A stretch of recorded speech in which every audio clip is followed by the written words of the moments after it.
Hello, everyone. Welcome to the Sleepless Cinematic Podcast, where we explore our shared love for watching and discussing movies recorded in the late after work hours, often in lieu of a good night's rest.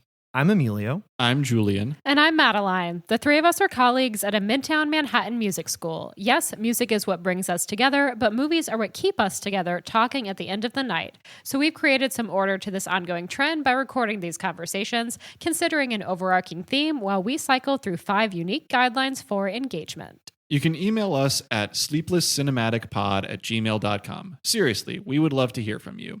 And you can also follow us on Instagram and TikTok for updates, highlights, clips, and other visual supplements to the audio we record at the handle Sleepless Cinematic Pod. In addition to these main episodes, we record and release bonus one-off episodes as we see fit. And while we do this, you, the listener, can count on the three of us doing what we've grown to love, foregoing sleep for a discussion about movies every other week. And this week, we continue our current cycle of movies related to audience interrogation with a category we call mise en scene, where the three of us watch a film that none of us have seen before and discuss our impressions and main takeaways from that first viewing. And in a true Kismet circumstance, there is a movie that has just been released into the world, perfect for this theme that we are using to organize our current batch of episodes. That film is Eddington, the new release from director Ari Aster, famous for prior films such as Hereditary, Midsommar, and Beau is Afraid, all of which I think are very distinct films that made Ari Aster, I don't know about a household name, but for cinephiles. For cinephiles, definitely. A household name. Hereditary and Midsommar, of course, being some very totemic entries in the modern horror canon. Beau is Afraid being something a little more askew, a Charlie Kaufman-esque existential journey. And Eddington being tonally very similar, I think, to a lot of these prior films, but genre-wise occupying a new mold of the neo-Western with a satirical bent to it. And this week, we welcome back a guest who we are delighted to have on the call. Her podcast with co-host Lindsay Strickland is called Post-Film Clarity and can aptly be described as two movie fangirlies chatting their way to epiphany. You can find it wherever you listen to podcasts. Recent episodes include deep dives into There Will Be Blood, Step Brothers, hell yes, and I am so glad you guys got around to Miss Congeniality. Yeah, we're art girlies here. Absolutely. Ooh. I'm a big fan of what she and Lindsay are doing. It's a very earnest and well-researched podcast. It's a ton of fun. Today, we aren't discussing a Safdie Brothers movie like we did last time, but with her... Or a Sean Baker film. That's true. That's true. But with her, it's always a good time. She even took a nap. I know. She even took a nap before this recording because she knows the assignment and knows how we late night lunatics roll.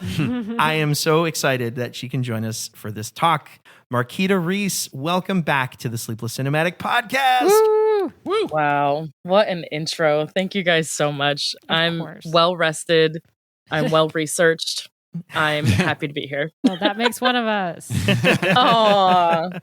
Yes, well, we are talking Eddington today, which I would say is not to be confused with Paddington, or Paddington 2 or Paddington in Peru. Yeah. These are all entries from a recent series of children's films that feature a friendly bear shacking up with a family in London, evading a taxidermist played by Nicole Kidman. There are no marmalade sandwiches or, I would say, perfect Rotten Tomato scores when it comes to Eddington. So Not until Eddington 2. That's true.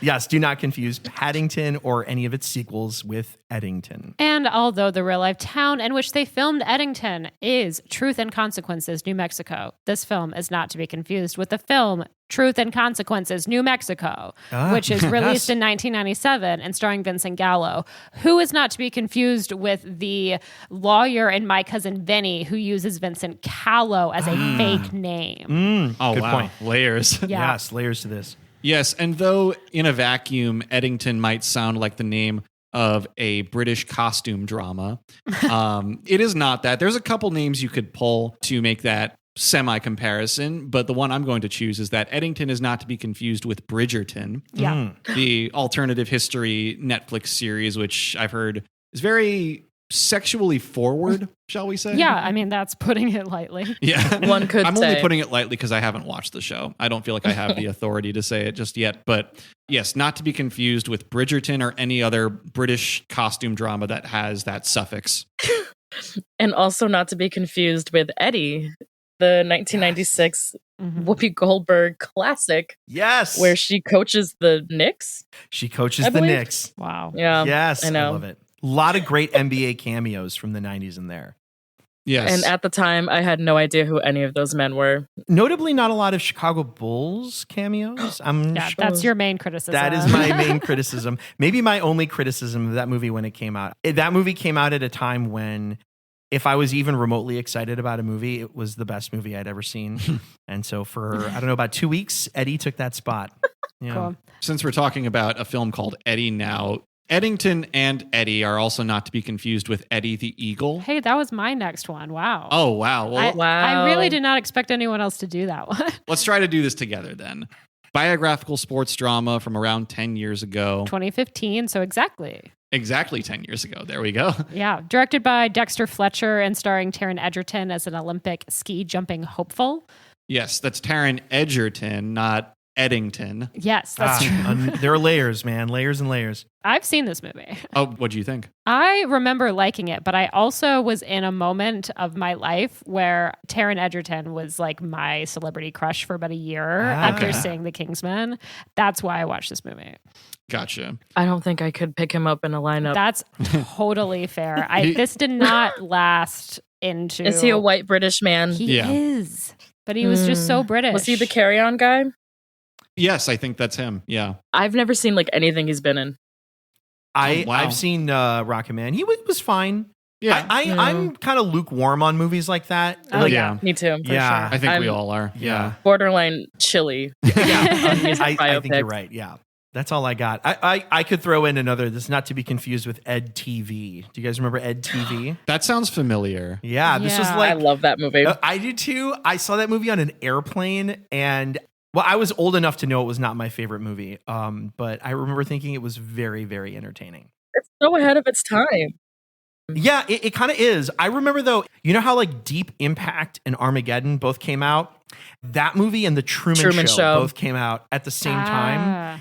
And if you put Ed TV up against The Truman Show, it's like the Temu version of it. And not Temu, Truman Show. Yeah, exactly. Sorry. So I mean, but Temu's still great, Shop Like a Billionaire. And no free ads. Yeah, exactly. Don't confuse Ed TV with Eddington. Yeah. Yeah. Yes. Ed TV and Truman Show would have been the same year as Deep Impact and Armageddon. And that's what I'm saying, man. Yeah. It's just something in the air. 1998. Yeah. Wow. Speaking of things in the air, I feel like Eddington is kind of about that, isn't it? Yes. Potentially? Yes, it is. So in this film, it is May 2020, and the COVID-19 pandemic is in full effect all over the world, including the small town of Eddington, New Mexico, where there exist a number of tensions amplified by the public health crisis. At the center of it all is Sheriff Joe Cross, a milquetoast and seemingly impotent middle-aged man who lives with his wife Louise in a relationship that appears to be past its prime, and her mother Dawn, who is obsessed with conspiracy theories. Sheriff Cross draws the ire of Mayor Ted Garcia, who is running for re-election, with that's Sheriff Cross's refusal to wear a face mask in public spaces. And in response to being publicly embarrassed by the mayor in a grocery store for this reason, Cross decides to launch his own campaign for the mayoral seat. Following this decision, all the tensions in the town are further amplified, be it the contention between Cross and Garcia, the state of Cross's marriage, or the power struggle between young left-wing activists protesting in the wake of George Floyd's murder and the town's institutional authorities. While the individual citizens of Eddington may feel their personal causes are simple and their desires achievable, their continued interactions with one another go to show how slogans can be taken out of context, one-time certainties of family and employment may not remain certain, understandable traumas can lead to unjust outcomes, and just how easily people can be swayed by whatever satisfies their motives at a given moment. Right on. Thanks. What did you guys know about Eddington before you saw it? I think the only thing I knew about it was that it was Ari Aster. And at the time, I hadn't seen any of his movies. So I had no relationship to this person whatsoever. And I knew it was going to take place during early COVID days. And both of those things actually made me very nervous. I was like, I don't think I'm going to like this. Yeah, I hear it's like, you. is it too soon? Yeah, that was my biggest worry. I was like, it feels way too soon to be making movies about COVID.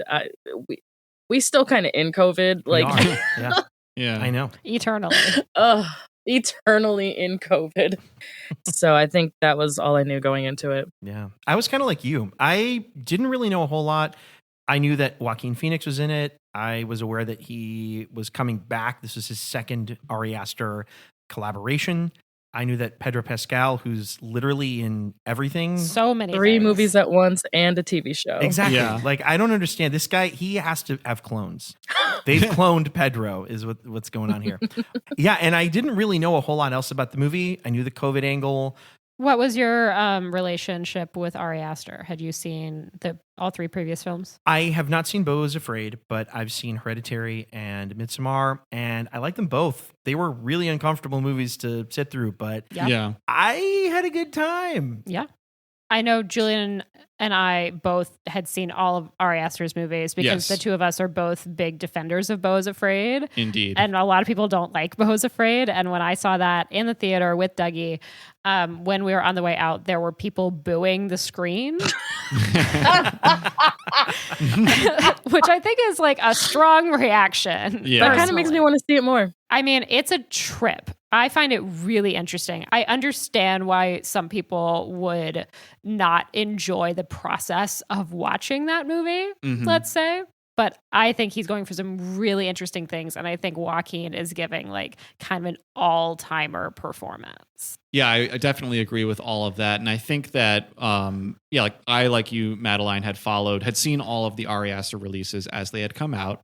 And interestingly, I remember Hereditary and Midsommar having more generally agreed upon receptions. Definitely. When they came about. But then once Beau is Afraid came out, that was a little more polarizing, but not in a way that drew me away from it. It was more in the way of like, okay, I get how even from a distance, this might not be everybody's thing, but I think it's probably going to be my thing. Yeah. And I think I approached Eddington with some of the same expectations. Yeah, I went in with, I think, high expectations for Eddington because I had enjoyed these previous movies and because I think Beau is Afraid is such it's kind of a pivot for him from the first 2 films. Tonally, it's very different. Yeah, because Hereditary and Midsommar so neatly fit the horror mold. Exactly.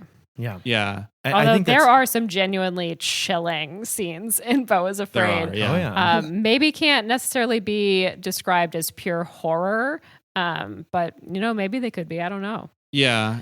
Eddington is the only film of his so far that I've seen twice. Everything else I've seen just once. I have been amazed by all his prior films, but there are some scenes, particularly in the first 2 of them, that I find very difficult to voluntarily rewatch. There's sure. Yeah, I mean, it's not entire movies, but there's individual scenes in Hereditary and Midsommar, which I think it's like, well, I'm fascinated by these movies, but if I want to rewatch them, I better buckle up. Buckle up, exactly. Yeah, I mean, watching Eddington, I actually think there are some similarities tonally to Beau is Afraid. Agreed. I almost see it kind of connecting the first 2. If the first 2 are on one pole and then Beau is Afraid is on another pole, I think you can kind of fit Eddington somewhere in the middle. Yeah. Mariquita, after having seen the film, what did you think of it? Like, what was your main takeaway? I did a little bit of Ari Aster homework before I saw Eddington. Maybe 2 days before I had watched Midsommar for the first time. And I'm really glad I did because I feel like it was like a primer. Yeah. That's the only point of reference I have for this director. It was like a good starter, Ari, to get me into Eddington. So the first viewing, I don't know, maybe it was like the COVID trauma and just trying to digest all of the like white man violence. I had a little bit of a hard time with it. But then when I rewatched it, I think I grew to appreciate it more.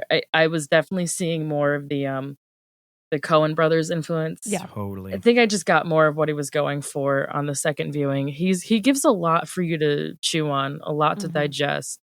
And even if I don't necessarily love it, I do really appreciate and respect what he does.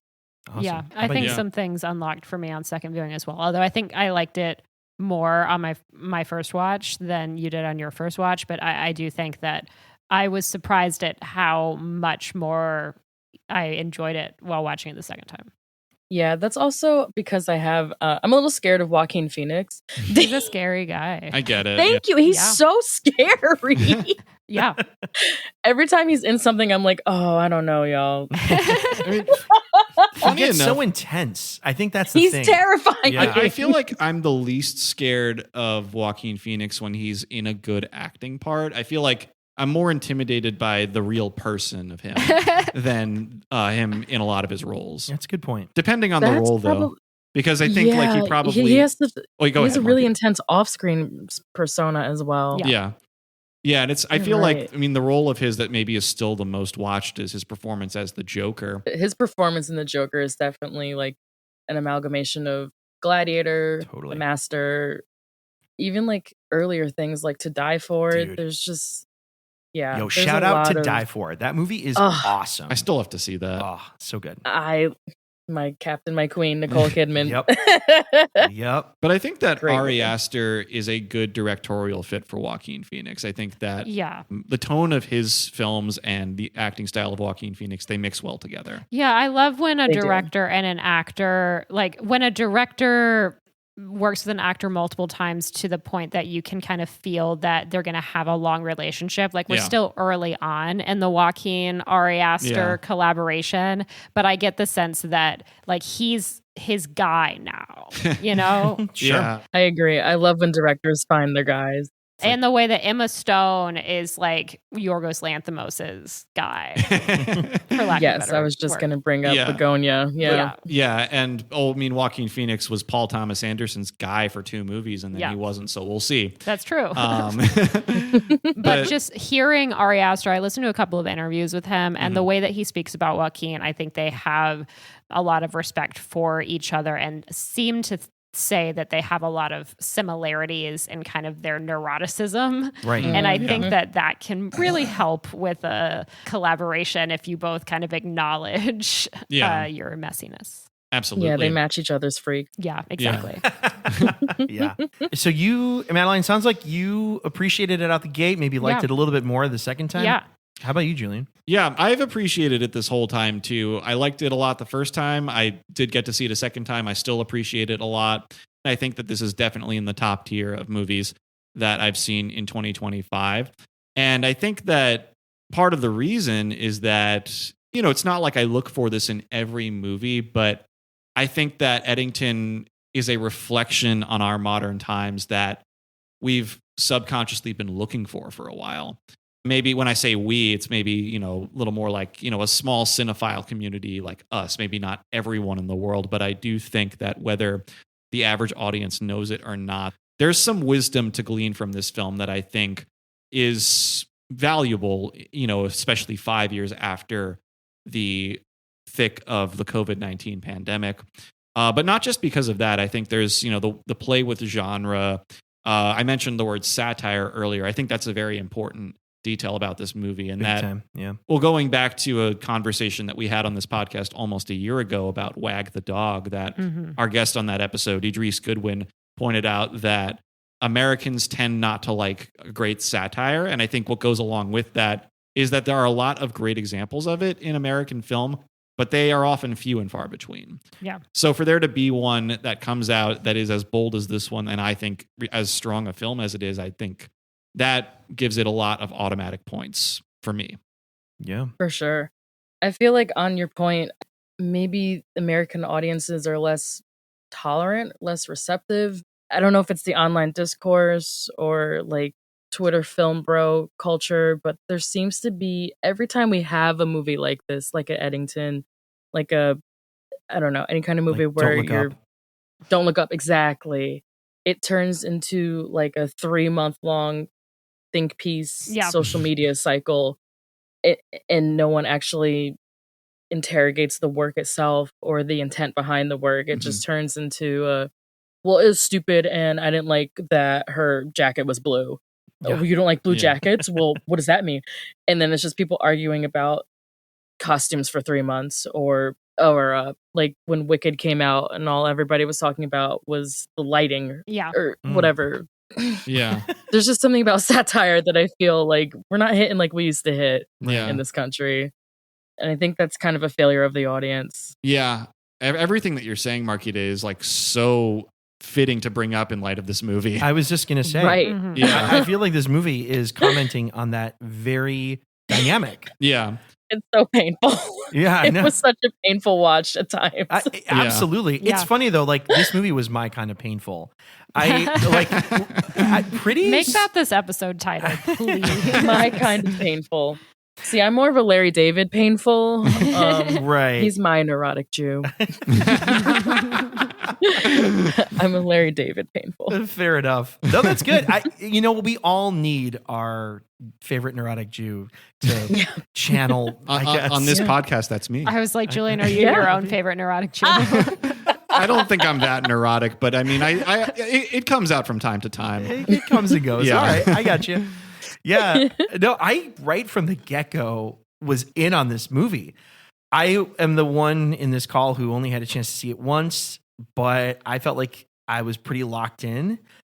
I mean, we're going to get into it more, but I just felt like this movie was so rich with ideas. Visually, it was pretty compelling.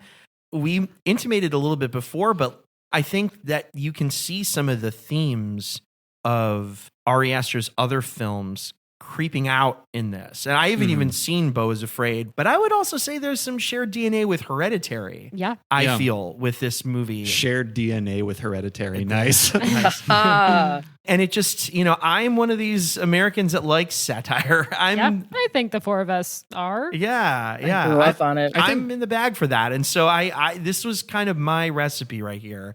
I'm excited to see it a second time and talk about it later. I think satire is one of the more celebrated types of film on our podcast too. Mm-hmm. And so considering this world that Eddington has arrived into, we're 5.5 years past the dawn of the COVID-19 pandemic. Like in that time, I've been really interested by any film that seems to engage with the legacy of this public health crisis, even as it is still a very new thing. And I think Eddington is definitely one of the most insightful and vivid portrayals of that period set to film thus far. There's a lot of other movies that have existed in this 5 years that maybe give lip service to the pandemic.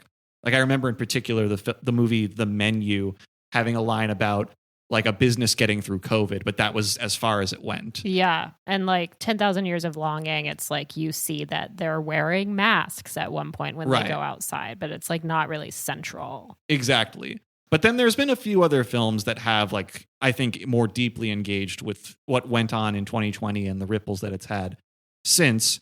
And so the question that I have is twofold. The first is, what are some other films or just general media that you think have engaged with the legacy of the pandemic in a similar or comparable fashion to Eddington?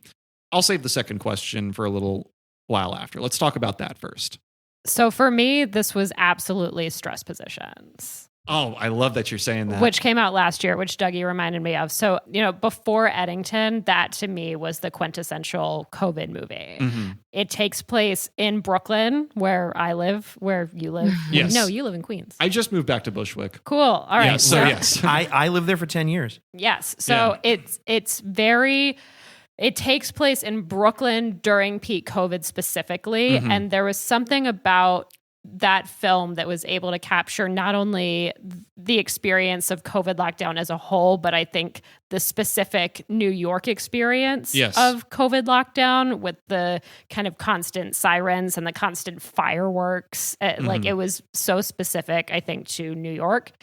that movie just absolutely blew me away. Directed by Theda Hamill and her feature directorial debut, and starring John Early. It's a really, really interesting film, and it's also hilarious. So It is, yeah. I think that was the primer for me to be able to handle something like Eddington, which has a lot of very funny moments, but is a little, more philosophical, whereas Stress Positions, it is a pure comedy. Yeah. And I think the more lightness of that tone made it easier to process, like, we're making a COVID movie. Absolutely. And also importantly, I like that you pointed out the distinction of its setting in New York, because I think that the New York pandemic experience that you see in that film, it's very accurate, but it does have some noticeable differences from the New Mexico pandemic experience that you see in Eddington, which I think is maybe more representative of perhaps a greater swath of middle America too. Yeah. Yeah, I remember in Eddington, they're like, we don't even know if the virus is here. Yeah, they're basically saying we don't have any confirmed COVID cases. And that was not the case in New York Definitely City. not. Yeah. I think one of the first cases in America was in Westchester or something. Yeah. Yeah, guess who was sitting in a hospital in Westchester March of 2020 with a broken leg? Oh, my Lord. We'll jump into that a little later because it relates to my question. But to answer Julian's question, Glass Onion. Oh, yeah. The 2022 Rian Johnson movie, which is the follow-up to Knives Out, of course. That's a deeply COVID. I mean, I think the first scene is them like getting the COVID swab, right, to get on the boat. Yeah, to get on their little private island. Yeah, that's like the rich people COVID movie. Exactly. It's like, this is what COVID could have been for you if you had like a billionaire friend and were on a private island. Yeah. I'm like, damn, I didn't. But that's like the only pure COVID era movie that I could think of off the top of my head. That's a good one. Yeah, I wrote that one down as well. I totally forgot about that. I saw Glass Onion. I just like me too. Right over me. It doesn't make COVID like a central theme the way that these other movies do. No, but you're so right. It starts with that. But it's an important piece of establishing the setting, which is something in common with one of the other movies that I thought of, which is Dumb Money. I was going to ask if anybody had seen that, because I didn't see it, but I knew that, with the setting. Yes, COVID is not the central theme of the movie. It's merely the backdrop. It's the backdrop, yes. It doesn't feel like that movie has any message to say about the period other than this happened then. But it portrays the about 6 months from like July 2020 to January 21 more vividly than I've seen a lot of things do in the few years since then. But the movie for me that for a while was like the post-pandemic movie until things like Stress Positions came along, that was Asteroid City, the Wes Anderson film from 2 years ago. I don't remember COVID at all. There's no direct mention of COVID in it, but thematically, I remember having the experience watching it of thinking like, okay, yeah, this doesn't mention COVID, but this is totally a reflection on that time period. There's like lockdown or the idea of people locking down, I guess, together or something. But also that the whole premise is a bunch of people at this convention in the middle of the desert, also in New Mexico, by the way. And that, yes, there is, spoiler alert for Asteroid City, exposure to an alien specimen that results in a quarantine. The story of this Asteroid City is a play within the film being written by this playwright out of feelings of grief and ennui relating to such. I just felt the whole time watching it like this is totally a COVID allegory. And I thought it was interesting too that Wes Anderson was commenting on current events in that like much closer to transparent way than he usually does. And I think that there's a little bit of that in the Phoenician Scheme, the film of his that's come out since then as well. Post-COVID Wes Anderson. For sure in Asteroid City, there's kind of an optimistic message on the other side of the difficult feelings at the core of that story. And, in something like Dumb Money or Glass Onion, COVID is just kind of scene setting.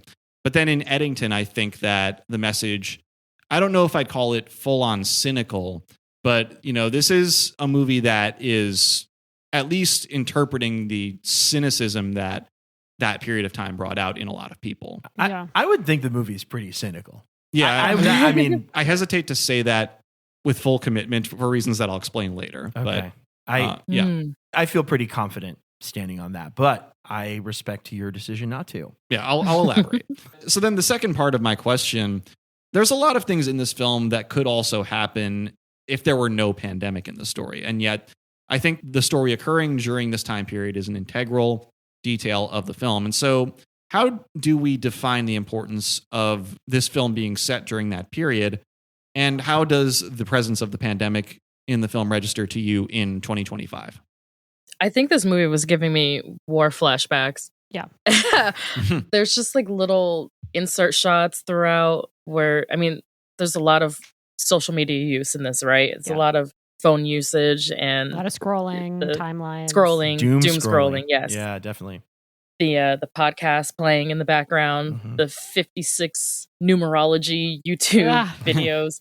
Just that time period of everyone being locked in their house and just getting really into like true crime and conspiracies. God, it was a lot. Because I was living with a roommate at the time who got really into that stuff. Again, like I said, I was trapped with a broken leg at that time. Oh, and the black squares. Oh yeah, during the squares. Yep. That black square on Instagram was a fucking jump scare. Because the also zoom in on the way that God. he introduces it. It's like you don't know what it is until it's like a zoom out, and you're like, oh my God, it's still all black. Oh, I wanted to scream in the theater. That got a big laugh. I think a lot of the racial justice stuff, I think I was seeing it maybe with a primarily black audience down here in Durham. Every time the racial justice stuff came up, it was a lot of big laughs. Definitely. Yeah. I felt that too. Yeah. Some of the biggest laughs for me were listening to the teenagers and their rhetoric. Agreed. Yeah. Bless their hearts. I like the line from Joe about how you can tell when someone just learned something in social studies. Yep. Yeah. It's very Goodwill Hunting. It's like you just read this book at page 98 or whatever, and he's you just read that yesterday. Yeah, when exactly. Will Hunting like takes down that guy in the bar. Exactly. Yeah. How about them apples? How about them apples? That actually, what you were saying, Mariquita, actually gets into how the film hit me and, watching it in 2025, which was that I really appreciated the opportunity that it gives the viewer to reflect on the tropes of the whole summer of that year. Well, like Mariquita, you were saying all of the rhetoric about racial justice that comes up there. I think that for a lot of people at that time, this came up as a cause that was very sincerely believed in, but that the world itself has regressed to a lot of its old ways in the time since. And it makes some of those slogans, it takes these really important topics and it makes the treatment of them by some of the people in the film feel really vapid as a result. Yeah, very empty. Yeah. It could, in the most positive interpretation, be a reawakening of the more constructive side of those ideas for a more holistic viewer. But, the more cynical reading would be that these slogans were never going to sway people very much anyway. Maybe like the slogans on Joe Cross's whiteboard. Yeah. Yeah. I totally agree, Julian. Yeah. Especially like as a black person who had to deal with that firsthand. It was such a weird time. Like I had people constantly like messaging me on Instagram being like, "Oh, I'm so sorry. I'm so sorry for what's happening." And I'm like, they're like, go talk to your racist ass daddy. Don't talk to me. Yeah. I'm fighting for my fucking life. I don't care. Like, please. Right. You don't need to apologize to me personally. You go talk amongst yourselves. Leave me out of it. Right. Like it was that very performative. I had a lot of Sarahs in my life. Oh my God. A lot of Sarahs in my life at that time. Yeah.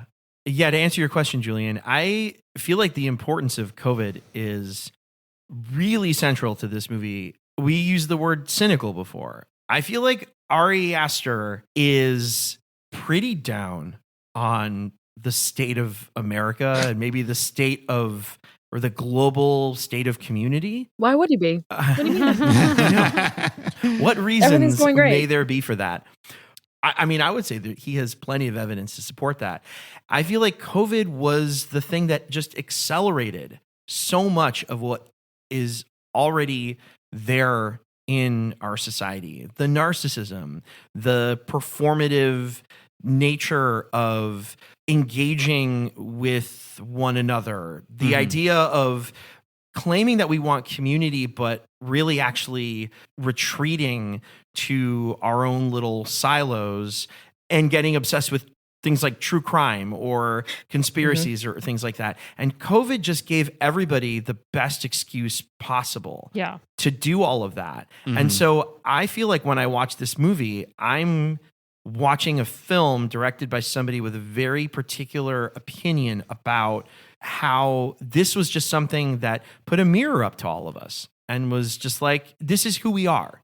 And we're seeing it clearer than we ever have. Absolutely. Because of this pandemic.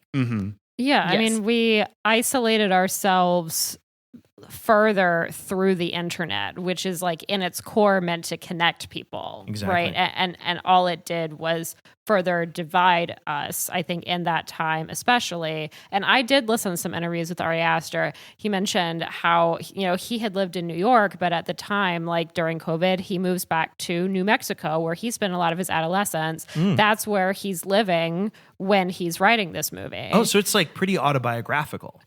Yes. Or there are autobiographical elements. Yeah, elements to it, and in the locale. I think he said he moved to New Mexico when he was like 7. I'm not sure when he left, but then he moved back during COVID.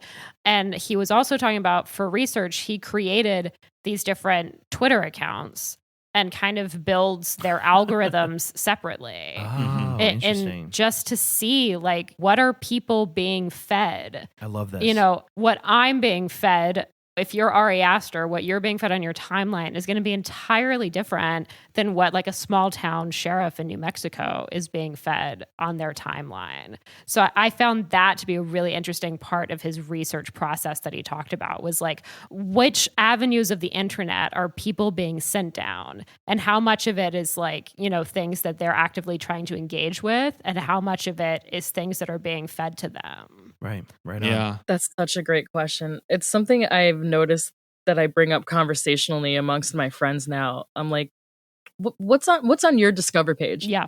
When you open up Instagram, what's usually the first thing you see, and why? Yeah. Yeah. You want to I think dissect it's that? very telling. Often the first thing that I see on Instagram is the latest post from the Criterion Collection. That tracks. I think we know why. Definitely. Hell yeah, one of us. The algorithm is working in your favor, Julian. Yes. Yeah, I think I have a pretty wholesome algorithm as well. Yeah. It's usually, a lot of movie stuff, a lot of astrology stuff.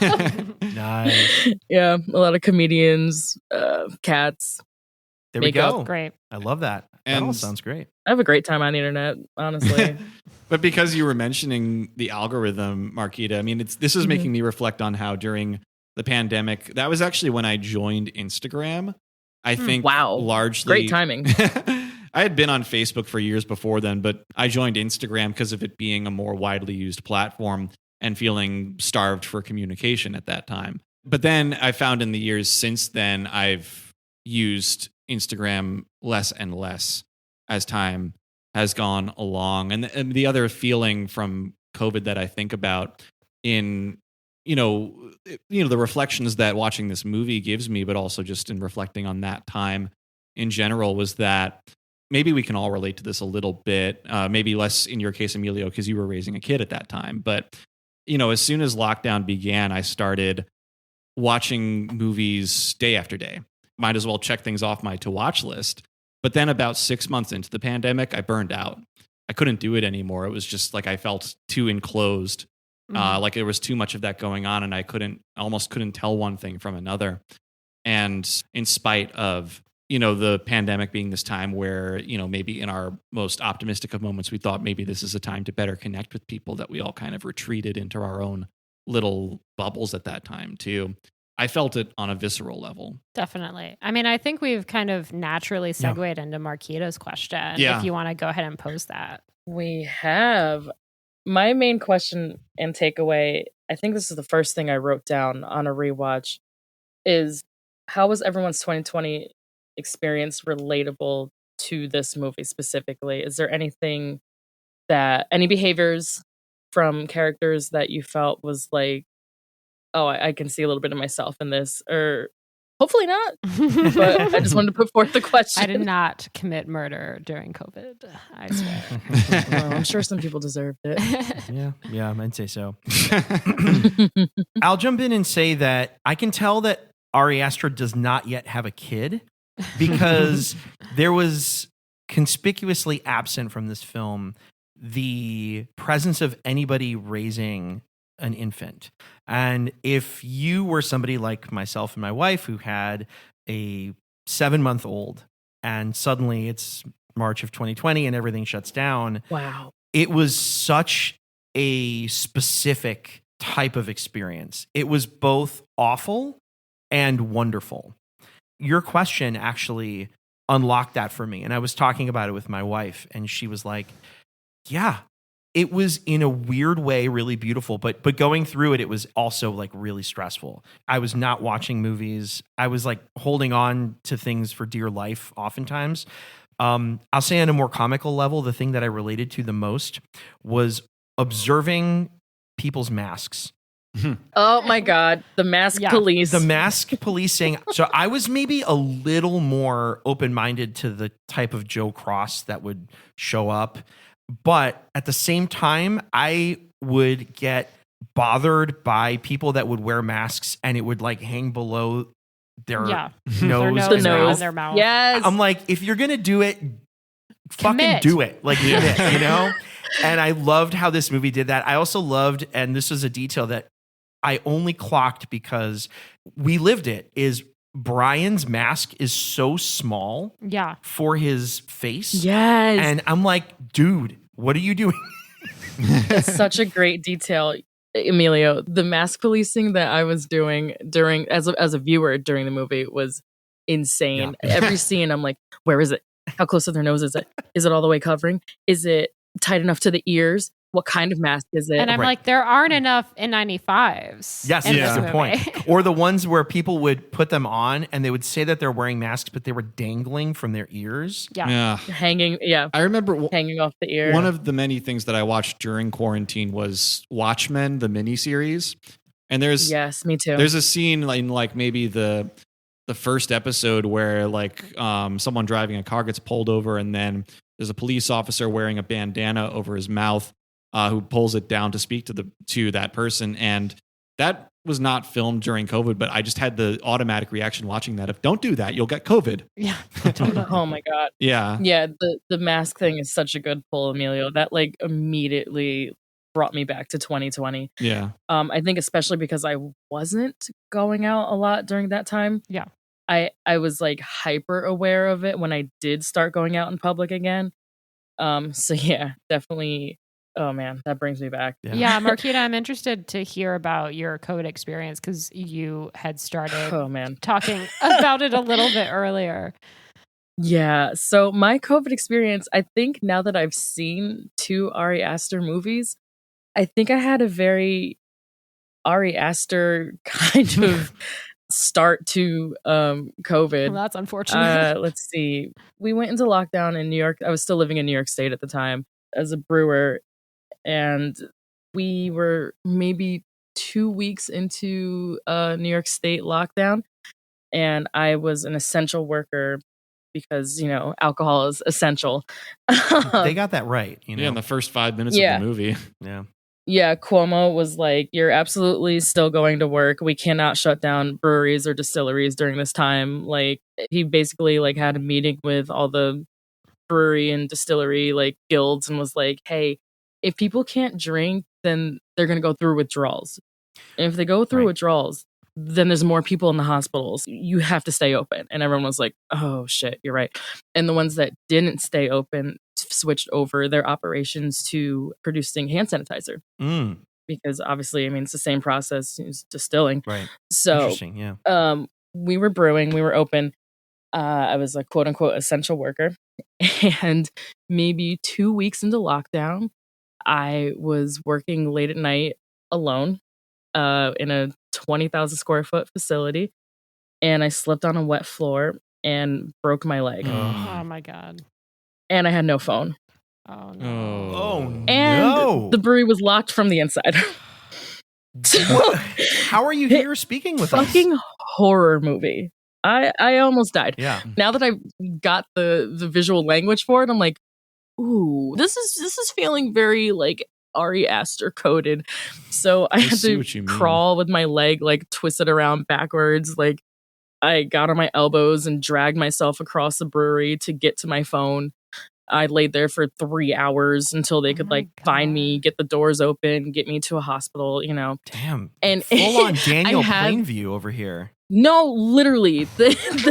I cut it out of our episode, our There'll Be Blood episode, but I did go on a very long tangent with Lindsay about the opening to There'll Be Blood. I was like, girl, that's basically what happened to me.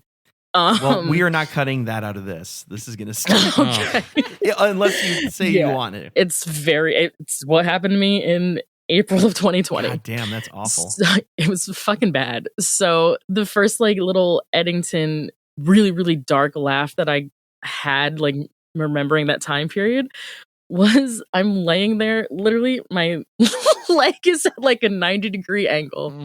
I'm on this concrete floor, like holding on for dear life.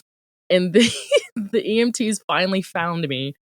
And the first thing they do, instead of like helping me, they're all standing around me like 10 feet back. And they're like, ma'am, do you have a fever? Oh no. I was like, are you fucking serious? Like, you guys are the ones that are not supposed to care about this. Like, help me. Like, if I said yes, would you leave me here? Does the Hippocratic Oath mean nothing to you? Or like, do you have a fever? Yeah. Do you have a cough? Ma'am, when's the last time you had your temperature taken? I was like, oh my God. I have a broken fucking leg. Broken Come on. into 3 pieces. I'm Oh, fucking God. dying. Get me out of here. I'm not the first person to make this joke, but more like the Hippocratic Oath. Yeah, Certainly I just sounds that way. could have been hours, minutes away from having a blood clot that like killed me, and you're talking about a fever. It was absurd, but that's how bad COVID was. It was like the high alert of fear and like not knowing how to stop it, really. Not being able to not go to work was a big fear of mine. No one wanted to touch each other. No one wanted to talk to each other. It was this deep, deep paranoia. And I felt like this movie captured it really, really well. Its depiction of paranoia is its, I think, best strength. Mm-hmm. I agree. And to Emilio's earlier point, I just felt like this movie was also a great example of performativeness. Yeah. And each character kind of has their own act that they're putting on, you know? Yeah. Or their own version of it. Yeah. Exactly. Yeah. Joe is cosplaying as like this, you know, cowboy, like protector. Yeah. He loves to give a speech. Ted is like the wannabe do-gooder, kind of squeaky clean guy. Yeah, like the town's white knight kind of thing. Mm-hmm. Yes, the white knight. For sure. Sarah and Brian, we touched on a little bit earlier. The teenagers, they're cosplaying as like the woke liberators. And like Brian's motivations for doing this are also like just so that he can get laid. That was one of my favorite great laughs touch of this movie. Oh my God. My theater erupted when he changed his Twitter handle to Black Lives Matter Eddington Brian. Yeah. Brian. Yeah, to follow someone whose like Instagram or Twitter handle was Sarah Bernie or Bust. I didn't even notice that. Oh Yeah. my Get God. that one. Wow. Bernie or bust Sarah. Yep. Yeah. Such a great touch. And what about you, Madeline? What was your 2020 like? Bad. Just real bad. I mean, honestly, like reflecting on it, just like severely bums me out. Like I got laid off very early COVID, so I was just dealing with a lot of depression and isolation. One of my roommates was immunocompromised, and she was basically told if she got COVID, she would die. So like in addition to dealing with unemployment and depression, it was also like, well, I can't step foot outside. Like none of us can get COVID because if we give it to her, like she's in a lot of trouble.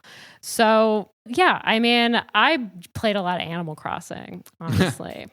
That's how I Animal coped. Crossing. Oh, I watch some movies, like me and Dougie and another one of our roommates. Like that was, I think, one, piece of solace was our movie nights, and that was nice. And it's like, I got through it like we all did, but yeah, it was bad. I think like if I had to think of any characters in this movie, I'm thinking of like Lou. Like, I'm not falling into conspiracy theory nonsense, but like she clearly is like processing a lot of trauma that is very different from my own trauma. But if I'm similar to any character in how they're processing COVID, it's Lou.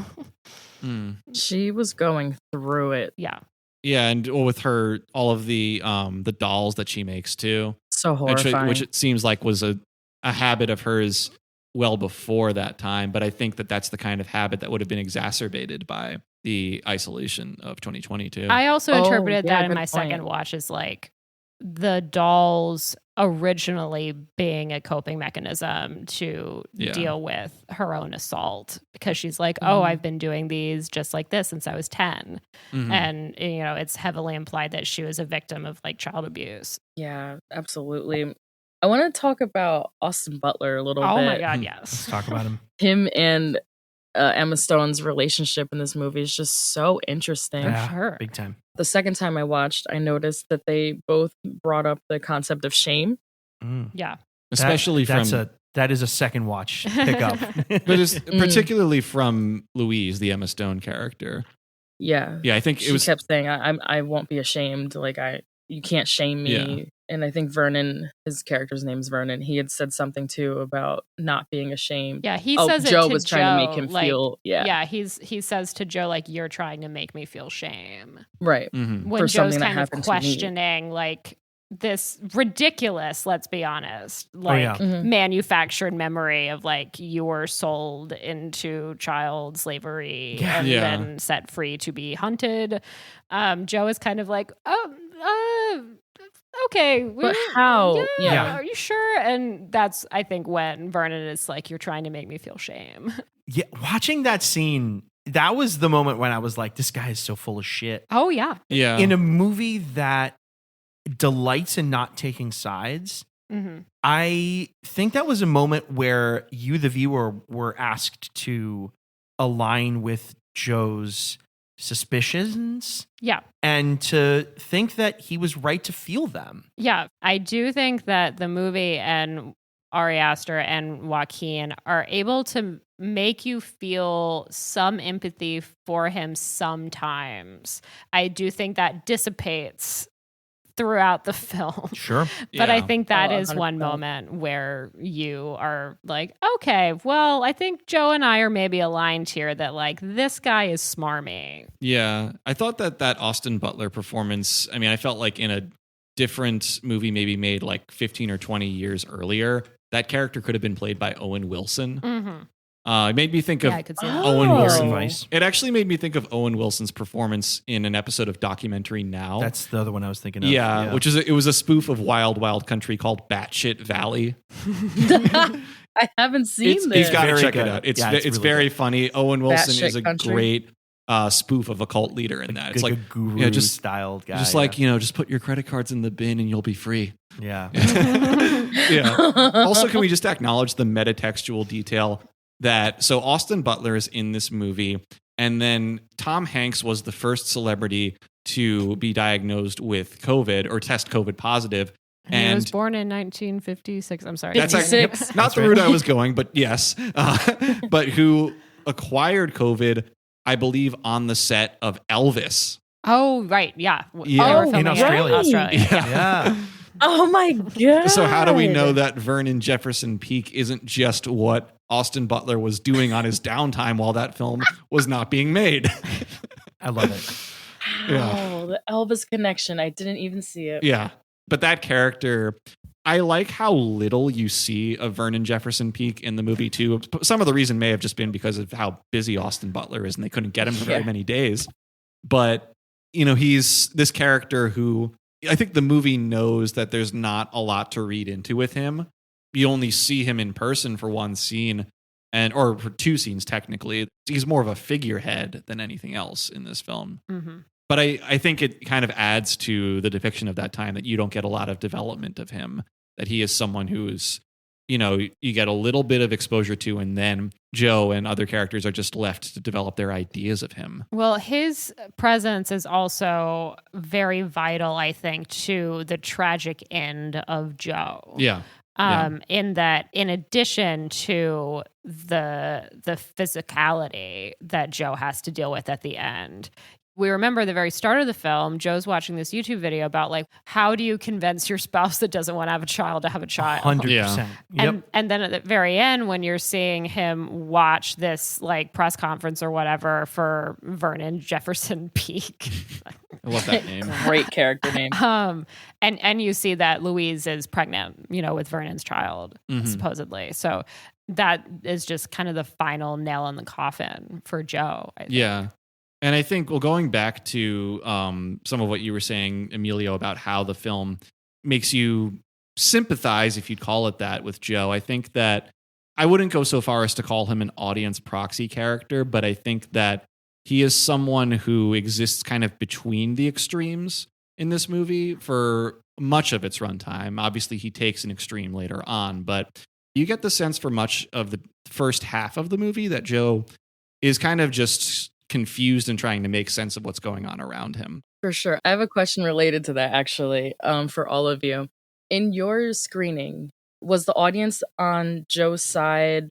Like, how did they react to his, like, first act of murder, his, like, severe turn there? Because I had a very, like, opposite interesting reactions between the first and second viewings. So my first watch, I was on vacation in Maine last week. So I saw this at a small indie film theater in Waterville, Maine, called the Maine Film Center. The theater had about 25 seats and it was pretty much sold out. And at least 3 people were snoring by the time there were murders. So I didn't actually hear much reaction other than snoring and the guy next to me who was scrolling on his phone the whole time. Oh, Jesus Christ. So yeah. Wow. I'm sorry. Also, funny enough, we ran into Dougie's cousin at that movie theater. Get out of Just here. like completely by coincidence. Was he wow. also watching Wild. Eddington? He was also watching Eddington. Get down. That's awesome. crazy. So no one in your screening was like No one seemed to really on really or react. into Joe. So I'm very curious to hear about Yeah. your experiences. I would be curious to hear yours. It seems like it left an impression for you. Well, it did, because the first time I saw it, I think it was opening day, AMC. First of all, I saw it with like a very rowdy crowd, which I think was great. Nice. And they seemed very like skeptical of Joe, and kind of more where I was leaning, kind of out on him from the beginning, like Joe as a character. I was never really on his side. I didn't really like him from the jump. Yeah. So Sure. when that turn happened, I was like, well, yeah, of course. This guy sucks. So that was the first experience. Like, everyone was kind of like more on my side, where they're like, yeah, this guy sucks. Obviously, he's gonna like fucking turn into a spree murderer. But then the second time I saw it at the AMC in Raleigh, it was a slightly older crowd. I don't know if that had something to do with it. This is maybe a week later. Even after Joe had murdered a unhoused individual going through a mental health crisis in cold blood, when he killed Ted, they were screaming. They were like, like the whole theater like erupted in this like shock, this wow. visceral shock of like, oh my God, Yeah. how could he do Not that? our I'm like, Joe. he just murdered a guy like the previous scene. You thought like, But like I that don't know guy what- didn't count. What was happening there? That I want to speak on that. Oh, That Let's- guy let's talk on didn't that. count. Yeah. There was a little bit of laughter. That's Um, wild. But when, he goes and murders Ted and Eric, they were like, and just silent, like stunned silent the rest of the movie. I was like, oh, you really thought like he was a good guy? They saw Joe in a very different light, and I was just very surprised by that. all these movies that we're talking about are connected by audience interrogation. And I think, Mariquita, you've just done the most literal form of You that. are interrogating your audiences. Yeah. I literally wanted to turn around and be like, hello? Yeah. What did you think he was? Yeah. Like, he's a crooked cop. Yeah. Yeah. What are we doing here? I mean, we mentioned Louise earlier. Sometimes I look for sympathetic characters in movies. I don't look for them in satires at all.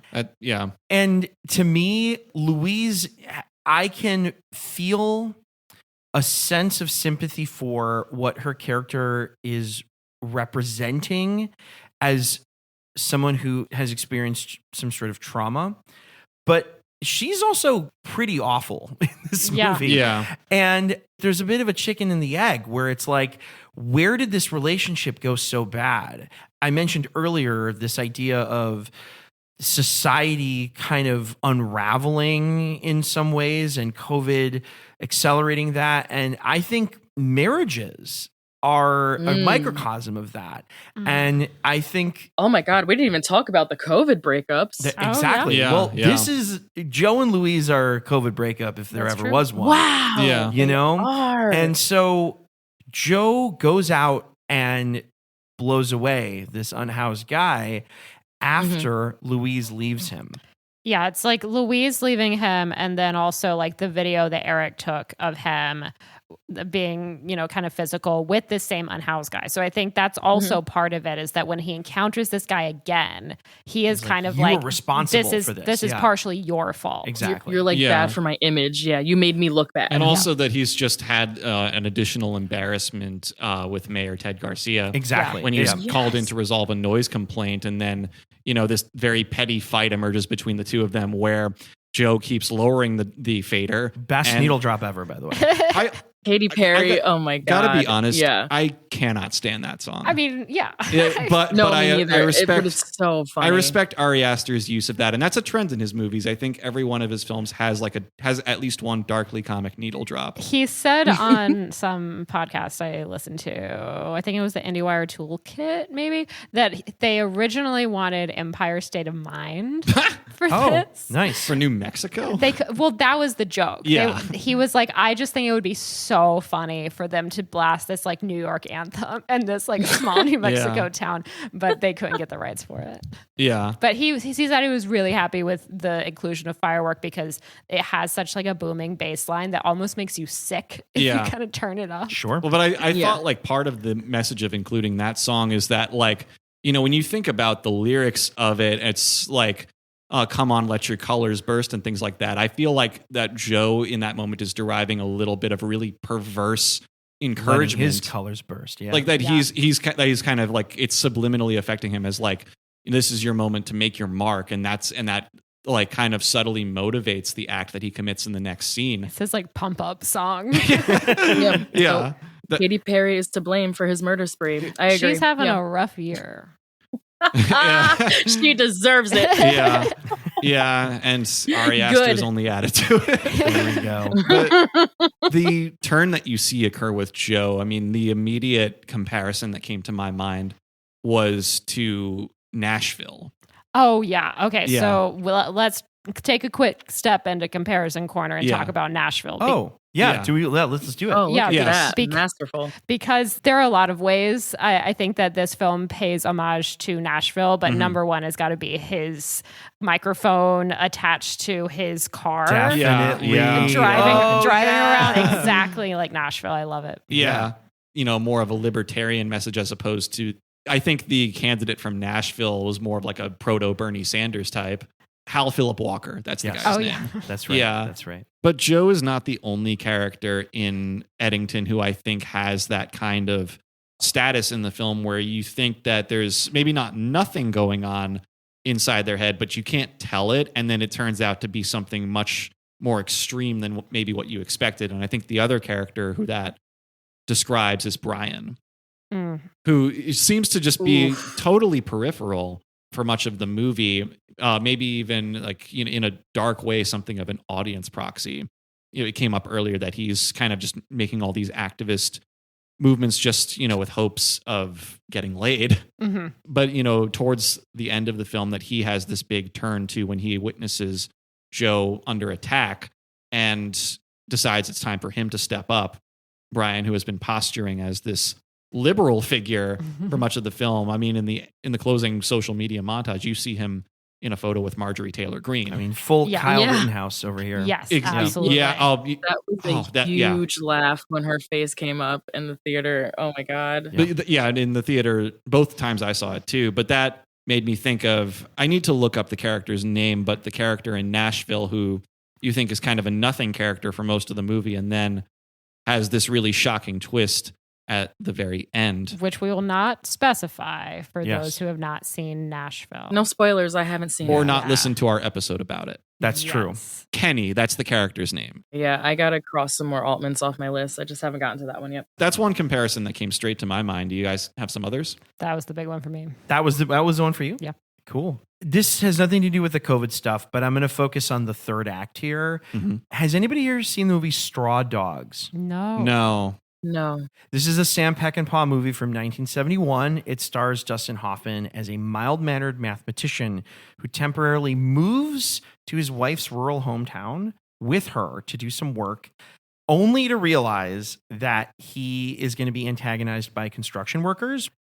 I feel like Straw Dogs deals with a man with limited social skills and emotional wherewithal in a really similar way to Eddington, and really captures like the discomfort that he feels when his home life gets upended and feels a threat to his marriage, and how it drives him to this act of violence that can be interpreted as like stand your ground, but in the eyes of the film seen less as a victory and more kind of morally dubious. So it's an interesting movie. It's kind of intense. It's a little dated, and it definitely makes you feel uncomfortable, which I think lines up nicely with Eddington.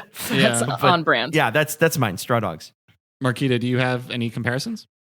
I kind of went out of the box and wanted to watch two movies for comparison, and both of them kind of failed me a little bit. So I listened to the I'm glad that, by the way, Madeline, that you and I listened to different Ari Aster interview podcasts, because I listened to the A24 podcast with Ari and Bill Hader.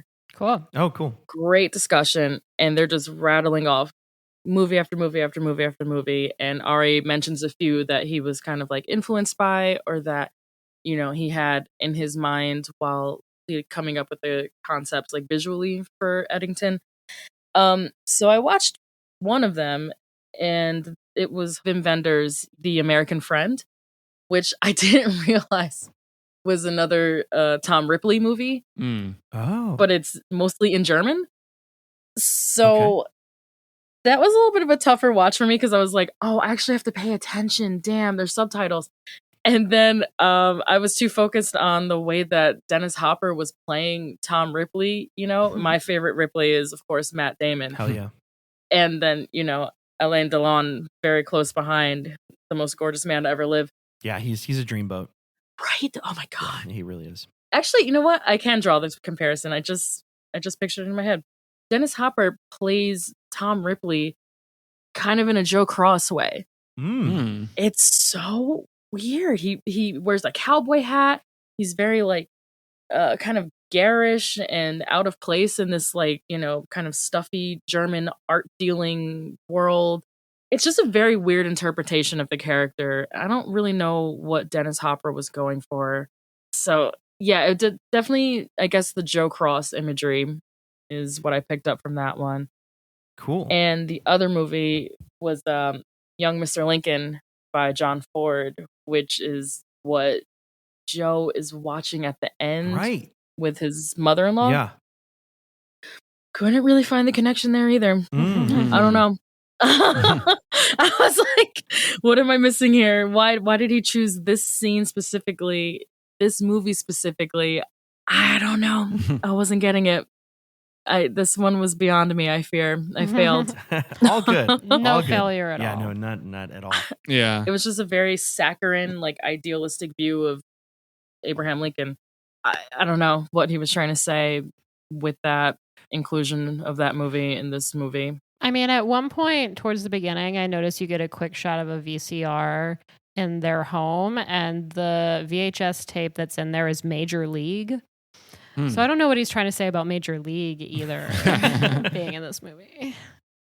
Yeah, maybe that's just a childhood favorite film of his or something. I don't know. I mean, that's the logical conclusion, yes. Yeah, maybe there's a slow burn realization to either of those. But to bring it back to the topic of satire, I mean, well, Madeline, you mentioned that Nashville was like a big jumping out comparison in this movie. And the other one to me was to a movie that we discussed a few months ago, which is Network. Oh, yeah. Totally. Yeah. I was going to bring up Network. Yeah, I figured one of you would. Like, well, I mean, for one thing, that's one of the great satires of its time and of all film in general. But my rationale for comparing these two is that I think Joe Cross has elements of Howard Beale, Max Schumacher, and the Ecumenical Liberation Army all in one. Yeah, I mean, he's got that's so real. Like the jadedness of Max Schumacher, and also the relationship woes too, as well as the loose cannon element of Howard Beale and of the Ecumenical Liberation Army, the ELA.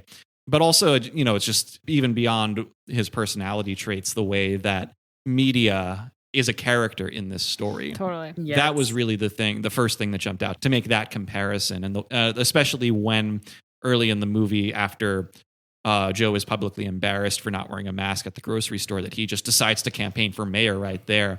I mean, that's his I'm as mad as hell and I'm not going to take this anymore moment. Yeah, big time. Yeah. Absolutely. And also on the more surface level, I mean, just this movie with where it's set and the tone of it, I can't not think of No Country for Old Men. Definitely caught some of the Coens, which you mentioned earlier, Mariquita, right? Yeah, it felt very Coen-y to me. Definitely like a Fargo, No Country hybrid. Yeah, a little bit of Blood Simple too. I haven't seen that one yet. Oh, it's so good. It's a really grim masterpiece. Yeah.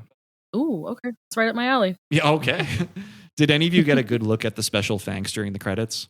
I don't think so. No. Because guess who appears there? Oh man. I am not going to have any idea. We just mentioned them. Boy. The Coens. They do. Joel and Ethan, both of them. Oh, no way. Yeah, they're in the special thanks. Okay. Oh my God, look at me. I'm so good at this. I know. Calling it. Yeah. Wow. It's like I knew.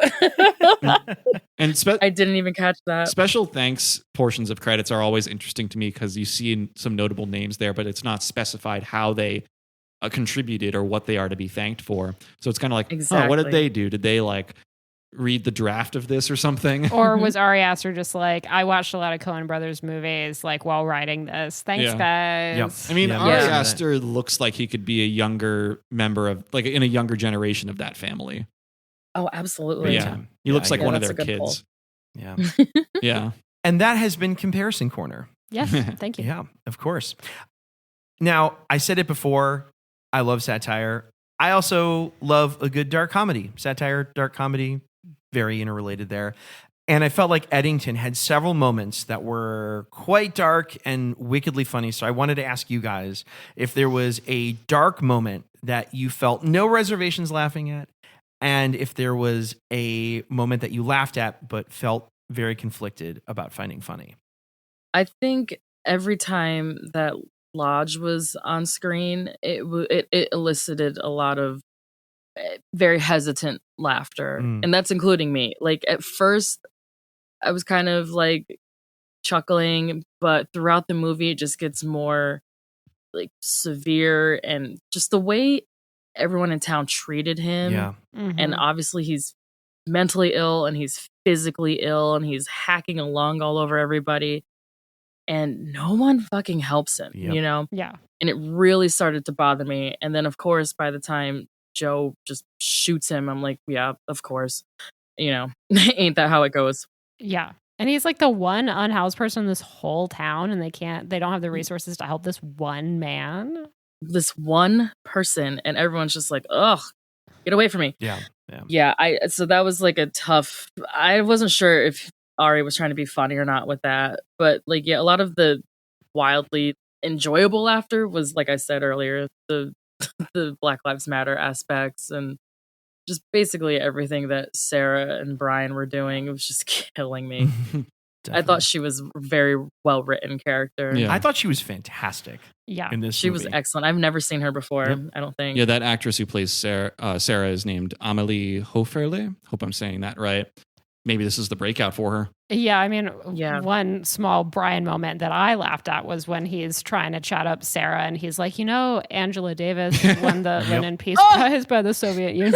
Yeah. Also, how it kind of falls flat. Screaming. She's like, I love really? that book. And she's like, what? Yeah. Amazing. Yeah. And I mean, like, well, a moment earlier on in the movie that I had no reservations laughing at, and I think part of the reason why it's funny is because it follows a much more tense scene, is the Ted Garcia campaign ad. Oh, yeah. Oh, Yeah. yes. Awesome. Big really, laugh. really well Big filmed, laugh. I think. Something else that happens as that ad is playing is that, like, you see the ad just occupies the screen for a moment, and then you see Sheriff Cross and then his two coworkers, Michael and Guy, watching it too. And then I think it's Joe who says something about, there's a line in the ad about working to end racial inequities. And then I think Joe says something else like, what has Ted Garcia done for that? And then Michael's like, I don't know. He's Hispanic. Very revealing. Yeah. Yes. Yeah. Joe does that to Michael a few times. Yeah. Yeah. Where he'll be like, well, you're black. Like, what do you think? This isn't a problem, Yeah. right? Yeah. When Joe being like Ugh. to Michael, like, well, why didn't you tell me about all this like George Floyd stuff? And Michael's like, it was everywhere. Like, this is not up to me everywhere. to inform you. Open the internet.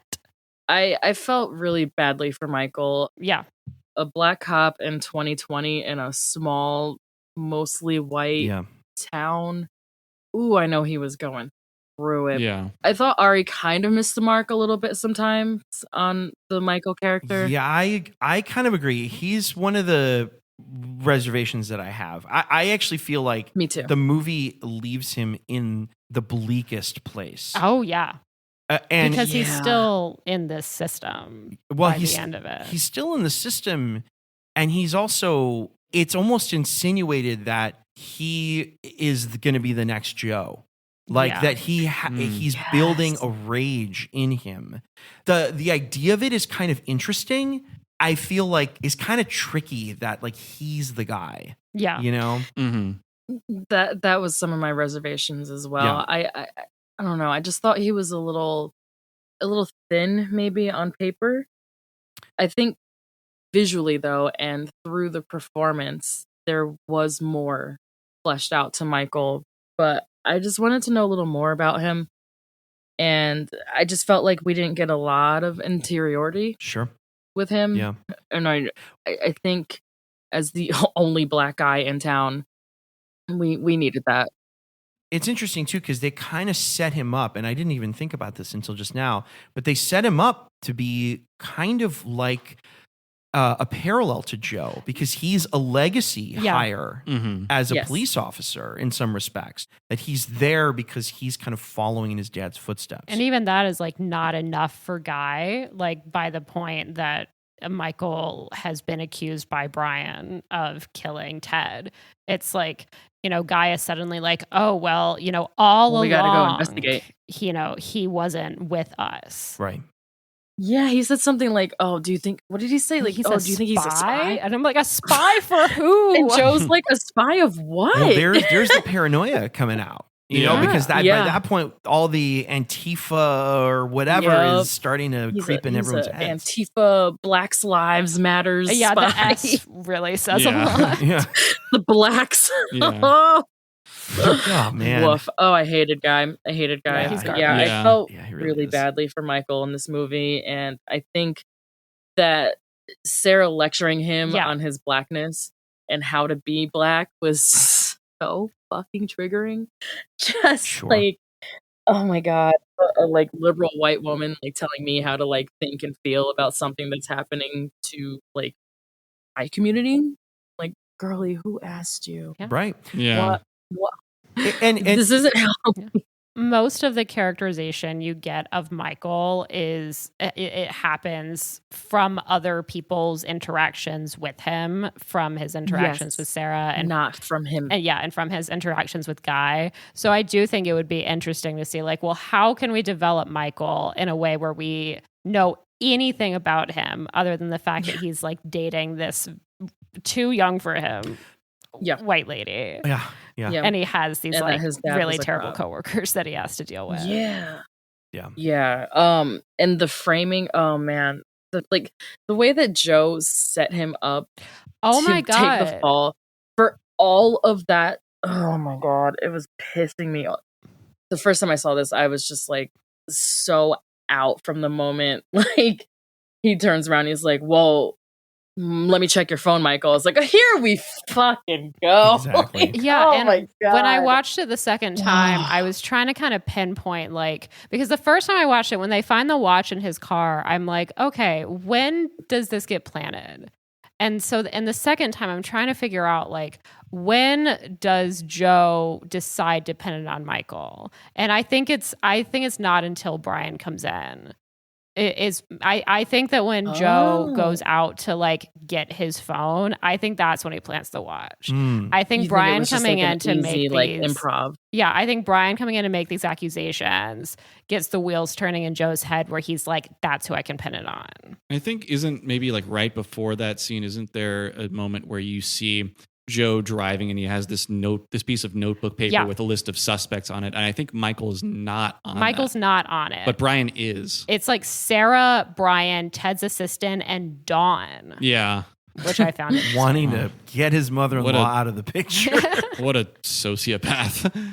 Yeah, that was some real fuck shit on Joe's part. I mean, I was already out on him way before that, but it's just like I can finally get to use this word. Microaggressions. Yep. The microaggressions, the way they treated Michael in the office, on duty, the way he was treated by basically everyone in town. Oh my God. I can definitely see and to a certain degree sympathize with where he ends up. You know, this whole event is his villain origin story. Yeah. Right. You were talking, Emilio, about like the anger that it's clearly implied that he has. It's like it's justified based on everything he's been through. Absolutely. I feel like but that really gives Michael the short end of the stick. I think it does. I mean, like, for that character beat, I could see Guy being an interesting replacement for that. Yeah, but at least Guy got his arm blown off. So like, he's out. That's he's true. In pieces. Yeah. That's true. I also is what he deserves. But I also feel like there's something about implying that it's going to be a black officer that is going to be more prone to becoming the kind of police officer that this movie is commenting on in some respects by bringing up George Floyd. Putting that on him versus putting it on somebody who I think has already demonstrated that he's kind of a shitbag, it would just feel different. Yeah. I don't know. Maybe I'm not making sense. You're making sense. No, I totally get where you're coming from. It's the fact that it's like a white guy writing it and maybe kind of missing the mark. There's just an extra layer of nuance to being black in that world. And I don't know if it rang true for me that Michael would quite behave that way. Right. And it was just very disappointing. I thought that Michael, like what the film was going for, was that Michael kind of made me think of the kind of character you'd get on a show like The Wire, of someone who is like kind of like a well-meaning person caught in the cycle of violence and injustice of a greater system, who is kind of sucked into it against his better will. And, maybe like a series, a long form series like The Wire has more room to get into the nuances of that than a 2.5 hour movie does. Yes, I think that's what I was missing, but your point is very well taken. It is very Wire-esque. Yeah. How Michael ends up by the end of this. It's just horrible. In fact, without getting too specific, there is another character named Michael on The Wire who I think experiences a very similar arc to the Michael in this movie. So maybe Ari Aster should have been, him and Bill Hader should have been talking about did they talk about The Wire at all in there? I don't think they did, actually. Yeah, I think they stuck to movies. Got it. Fair enough. Any last things dark moments that we thought were funny and felt fine laughing at, and others that we were like, should I be laughing? It's very simple, but just at one moment I think of some slapstick humor was during that climactic chase at the end of the film, or near the end of the film, that there's a point when Joe is being shot at as he's running down a hill, and then wanders onto the roof of this local museum and just immediately falls right through and lands in a display. And it's like, well, I think that's, a good moment of slapstick comic relief in the midst of what's happening to him, even though he doesn't think it's funny at all. Right. Yeah. And like plowing through a display of like a Native it's like American. a Native American, like a Pueblo museum. Exactly. Yeah. Which to me just kind of rings of like the white settler just going through and destroying everything. They keep talking about stolen land. Exactly. Yeah. I also loved that Ted Garcia's home is like not entirely in Eddington. Yeah, it's like his house itself is in Eddington, but like his backyard is on Pueblo territory. Exactly. Which to me felt so like a politician. Oh, yeah. It's like Eric Adams lives in New Jersey. Cuomo lives in Westchester. Exactly. Exactly. Yeah. Yeah. It's right on the line of being even eligible to be elected. Yeah. Totally. And that when he assassinates Ted and his son, Eric, that he doesn't even realize he's doing it on Pueblo land. And then, just increases the controversy and a whole other layer when, once the investigation begins. Can I just say, if Butterfly had been a little more chill when he notices the handwriting, I think things would have gone a lot better for him. But he sees the ease in the sheriff's station. He makes the connection that it matches the spray paint, and he books it. Yeah. And it draws attention to him. If he was just like, all right, see you later, Joe, and just like walked away, then he probably not only would have survived to the end of the film, but maybe could have, gone to somebody and actually gotten Joe taken down. Sure. Yeah. Oh, very interesting. I was really rooting for him. I was very bummed out about Butterfly. Me too. Yeah. I hated that. I'll mention two moments. One that I felt uncomfortable laughing at, but also thought was just really funny, was that moment when Joe and Louise are in bed and he is very earnestly trying to ask her if she remembers being molested or abused by her father. Mm-hmm. But then the camera slowly pans down to Louise and just shows that she has fallen asleep in the middle of their conversation. Oh, yeah. And I laughed about as loud in that scene as I did through the whole movie, because I just felt like it underscored how checked out she was with him. Yeah. She's so disengaged. But the one moment that I felt was like, oh man, is this like too dark? That moment at the very end when they're watching the young Mr. Lincoln and Dawn, the mother-in-law, shows the video of Louise with Vernon and how Louise is pregnant with his kid. Joe, in his incapacitated state, is like crying, and she uses his gasps as a way to administer his inhaler. Did you guys catch that? Oh, no. Oh, wow. That's an interesting detail. I didn't. That is, to me, like the darkest moment of this movie. Yeah. Which I laughed at, but I felt a little uncomfortable laughing at. Also, apparently, the nurse at the end. Yeah. Which, them all getting into bed together is very funny also. Yikes is right. That is Joaquin Phoenix's stand-in. Oh, really? Cool. Mm-hmm. Oh. He was the one dragging his naked body to the bathroom. He's definitely not his stand-in for any nude scenes, I guess. That's for sure. No, that's a different contract, I believe. Wow. Fair enough. So I find the arc of this whole movie and this narrative really interesting because I feel like it's pretty well rooted in reality for the first half and much less so in the second half, particularly in the third act. And I had a few possible interpretations of the third act that I will present. And I want to hear if you guys aligned with any of these or if you had your own interpretation. So we have A, is the third act a physical manifestation of the leftist boogeyman that right-wing news outlets use in their fear fear-mongering.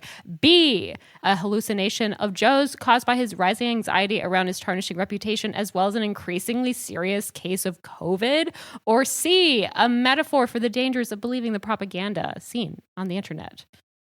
It's kind of B for me, because the first thing I wrote about this movie, I think, after I got out of it the first time, was fever dream. Yeah, totally. It was a COVID fever dream. And I was like, I'm not even sure that third act happened or not. I mean, it did, obviously, but did it happen the way that Joe thinks it did?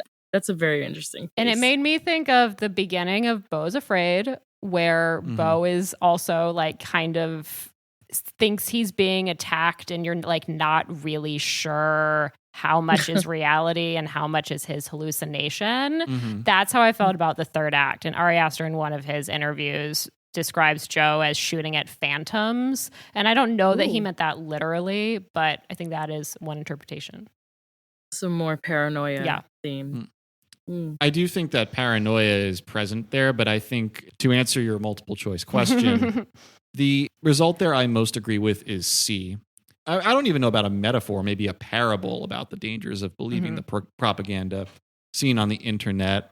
With most films, I'm a literalist about what I see. Yeah. I tend to believe what you see is what you get, not just in the sense that confusing things don't have to be explained, but also that when you see things that are of an ambiguous reality, that trust what is tangible in a film. That's generally my philosophy when watching things, and I certainly believe that with the final act of Eddington. I think that everything that you see there occurs in the reality of the film, but I think that all of Ari Aster's films, like a consistent trait of them is that for all their differences in content, there's this feeling in all of them that there is this simmer that's just going to burst. Oh, yeah. And this is when it bursts in Eddington.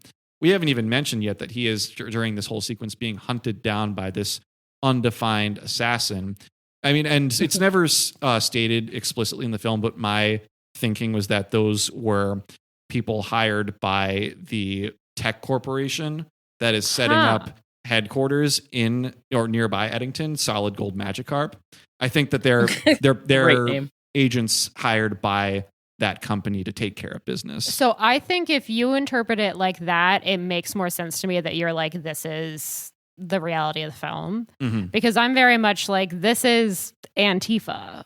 Like that's... Yeah. They have that shot of the plane. Of the plane. Of them in the plane and doing like push-ups, and that's when it zooms in on the black mask or something that becomes the square. Yeah, exactly. I thought I do like that interpretation, though. That's interesting. Well, I thought the implication of that scene, this really occurred for me in the second viewing, was that it was more this corporation using the optics associated with Antifa to create a smokescreen. Yeah. To push legislation through. Yeah. The second time I saw it, I did kind of question that data center a little more, but I didn't quite connect the dots there. I like that. I like that. Emilio? One of the reasons why I'm struggling with this is because I actually don't like the third act. Yeah, I think I'm still trying to make sense of why it's that and it's not something else. I think for that reason, I'm going to say A.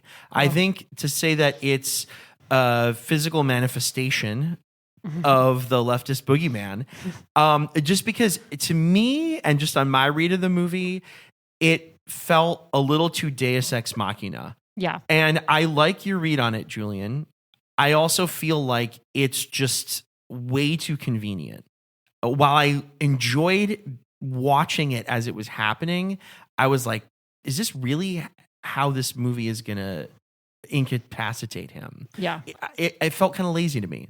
I'm still grappling with my feelings on it. So I'm going to go with like the lazy, not want to say the laziest, because I don't want to say that the way you wrote it is lazy, but the less examined explanation. To very quickly respond to your point, Emilio, I think just in case it answers some of the questions you have about those parts. I mean, one thing I think is absolutely true about the way this film concludes is that we have to remember it's a Western. Yeah. So that when you consider that there is a shootout, a standoff at the end, that it's fulfilling the genre mold and commenting on it too. The closest thing you have to a standoff before that is just when Joe and Ted have that argument in the street. I love that moment. I love that one too. of my favorite. When they're holding their phones at each other. Yeah, and also when Ted is starting to close in and Joe's like 6 feet apart. Yes. Yeah. Uses the policy for his own benefit when it's convenient for him. Exactly. Yeah. That's one of the best scenes. Yes. And, yeah. But also, speaking of convenience, I think with filmmakers like Ari Aster, I like to think that when they do something that is convenient like that they, this is someone in control enough of his craft that, he's not doing it simply to resolve the story. I think there is probably some kind of real world phenomenon that he's commenting on there. And when I think about like convenience and things like this, I think about, the episode before this, we talked about David Lynch with Blue Velvet. Not necessarily that there's anything in that movie, but in other works of David Lynch's, he's definitely used that device too in an intentional, I think even kind of satirical way. So that's a possible reading to the presence of these assassins in the latter half of the film too. So I totally agree with you, but I also think the scene that you brought up, to me, is the Western scene of this movie. Sure. And is the really smart interpretation of that for this moment. That's the real standoff. At least from my sensibilities, it didn't need to go where this movie went. I felt like it already did it, and it did it beautifully. I see what you're saying about, trusting the director or the writer, the director to have done something like this for a reason. And while I generally feel that way too, I also think the reasons for why it's there are not landing for me. They're not working for me just yet. And maybe they won't ever, but maybe they will eventually. I don't know. On the point of the Western thing, I mean, Ari Aster on one of these interviews I listened to said that Eddington is a Western where their guns are phones. Oh my God. I had that in my notes. Yes. That is so funny. Wow, look at me. I'm so good at this. So you are. One last observation. The weapons that they used when they go to the riot, the 3 cops, one has a shield, one has a gun, and then the other one has a phone and a ring light. Oh yeah. Which that's what he brought like a to a fucking riot, but is just like a it's tripod. A ring light. I was like, Joe, please be serious. Well, he's like, I have to go to the town hall. I have a speech to make. I have a speech? You have to protect Paula at this restaurant. Yeah, that's true. And he's like, at the Mexican-Greek restaurant. Doesn't he also say something like, "Yeah, it's the turnout's not so great"? But it's like 4 people. Yeah, and they're giving out free people. margaritas, and still only 4 people came. Oh my God, him running around a riot in his town with a ring light and tripod was just like, it's great. That's where Ari really had me. That was kind of the climax of the movie for me. Me too. Until shit started popping off with the sniper rifle and stuff. For better or for worse, I was like, boy, this movie really has me. Yeah. And then, like you said, third act, it lose me as well. Not all the way out. Yeah, same here. But to bring this question full circle, I mean, Madeline, you posed it. Did you have one of those options that that felt most like the right thing to you? I mean, since I wrote all 3 of them, I think that I interpreted it in some ways. I interpreted it in all of those ways to different degrees. And I feel like I ultimately lean most towards C, but I think they're all valid. Cool. I like that. Great question. Yeah. Does anybody have a little detail we want to shout out?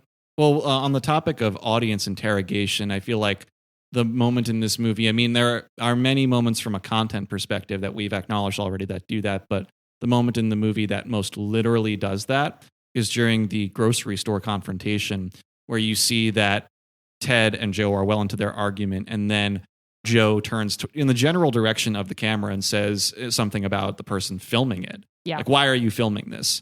And at that moment, you don't even realize from where the camera making this film is sitting.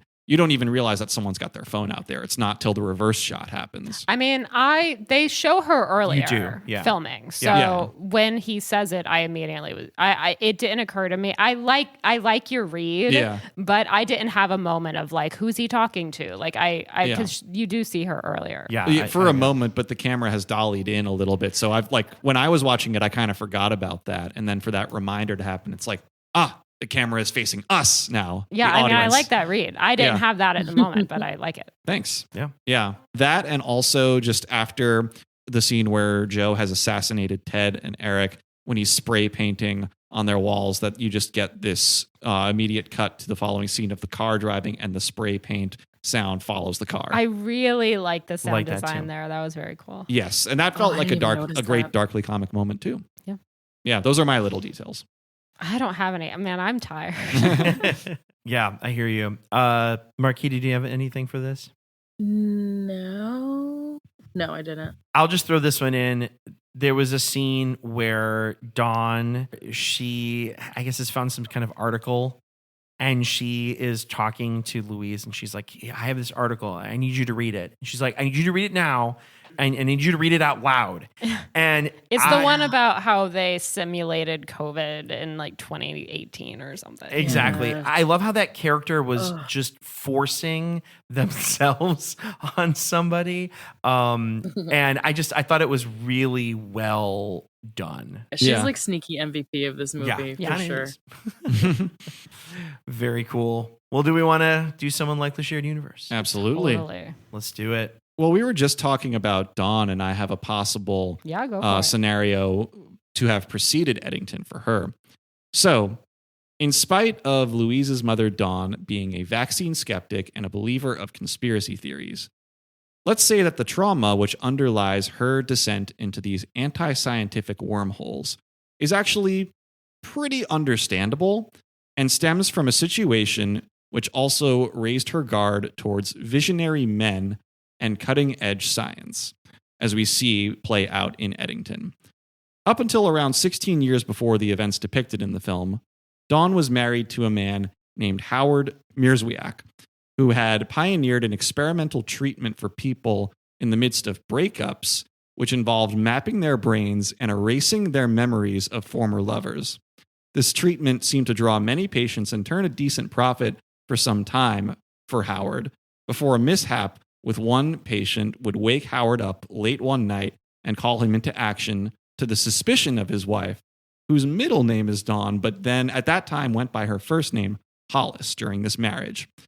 Following Howard to this late night house call, Dawn, or Hollis, witnesses him engage in an act of infidelity, which makes her decide she has had enough of this relationship, and precipitates her revealing that her soon-to-be ex-husband has used his own science to erase an affair with a much younger coworker. Following this, Howard's experimental treatment and business went belly up, his marriage fell apart, and his now ex-wife Hollis left her former locale of suburban New York to be closer to her daughter in New Mexico. And this, I have a feeling that we know what this is here. I was really enjoying watching Mariquita's reaction to your tale. I have to admit, as soon as you said Mierzwiak, I was like, oh, I like that. That's the detail that revealed it for me. The first one, yeah. But yeah, this is, a situation where perhaps for Dawn, she envisions these conspiracy theories as a path to an eternal sunshine of the spotless mind. Very cool. Beautiful. Well done. I don't even want to do mine anymore. You should still do it. You should definitely still do it. Conveniently, I watched that movie. I rewatched that movie yesterday, not realizing that Deirdre O'Connell, who plays Dawn, would be in it. And I thought, oh, perfect. Walked right into that one. Nice. All right. Well, I have an alternative potential past for Dawn, and so I'll go for it. She's a real piece of work. I feel like the more I see her in this movie, the less I know how to gauge her. And I think that is because her past, as has been intimated with Louise's own grapplings with abuse at the hands of her father, is kind of sketchy and adjacent to tragedy that she has run away from and has taken her family with her. So Here's something you don't see in Eddington. Dawn actually has 2 kids. There is a son that she had. His name's Kyle. He had some developmental issues as a teenager, and he was prone to outbursts and acts of violence, though Dawn and adults in positions of authority don't realize that most of these are because of bullying that he has experienced, as well as his friend Tim. Tim's brother, Matt, commits suicide rather suddenly, by the way. This happens where they were living before, and it sends shockwaves through that community. Now, Dawn, I think, has had a pretty traumatic past.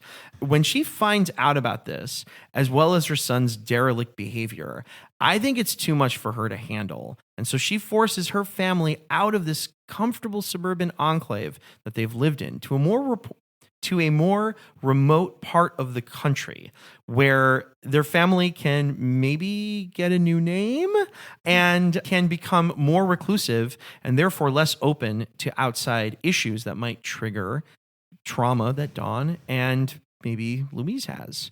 My thought is that they move out to New Mexico. And Kyle realizes that this is terrible. This is a really bad idea for his sanity, and he flees when he turns of age. Louise, younger and more impressionable, sticks with her mom, who is losing her handle on reality as the years go by and as the internet discussion forums become more popular. They finally settle in a super remote part of New Mexico, practically a ghost town, named Eddington. I mean, what could go wrong there? Well, when COVID changes everything for everybody, it turns out a lot can happen. That's true. Yeah. Does anybody know do what this not. movie is? I know, but not for the reason that I should, because we were conferring before recording about choosing the same actor for Unlikely Shared Universe, and found out that the films we chose were released in the same year. But you assured me it's not the same one. That's correct. So what's the name of this movie? The name of this movie, I have to look it back up. That's okay. The name 2004, of this film 2003? is Imaginary Heroes. Exactly. It's Imaginary Heroes. This is a movie I saw because I was working at the video store at the time, Okay. and I saw almost everything that came out. And yeah, this movie is not that great, but she has a kind of nervous energy that I think could work nicely to eventually become Dawn. So there we go. Nice. Yeah, Imaginary Heroes. I don't know if I totally recommend this movie. Sounds like not. It feels a lot like the Temu version of Ordinary People. So if you've seen Ordinary People, Yeah. you would be like, oh wow, another retread of that. Anyway, there we go. Even in title. Yeah, Yeah, exactly. Definitely. Yeah. Yeah. Timu title. Well, Marquita, would you want to do yours real fast? Sure, yes. Mine is actually fast. So I basically, on the second viewing, had the kind of tangent when you see Louise on the screen and she's pregnant and she's like fully into the Vernon, conspiracy cult. I imagined a world in which she has the baby, realizes that she doesn't want to be with Vernon anymore, meets a new spiritual leader, and ends up on like a top secret mission to find a woman with special abilities who will unlock like the secrets of the spiritual leader's cult that he's running. And she basically cult hops Yeah. to so my connection is Emma Stone, obviously. Which movie? Maybe she has a little dance party in the parking lot after all this. There you go. There you go. Yeah. Kinds of kindness. I never saw that. Was it good? I thought so, yeah.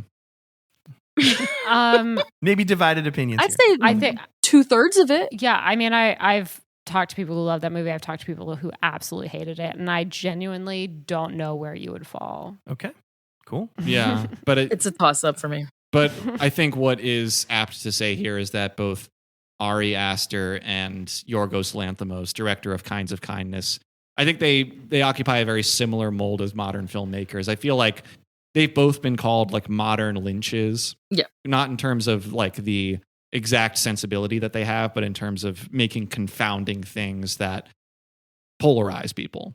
Yeah, I mean Yeah. that's true. Yeah, and really just doing things their own way in I think a really admirable fashion. Okay.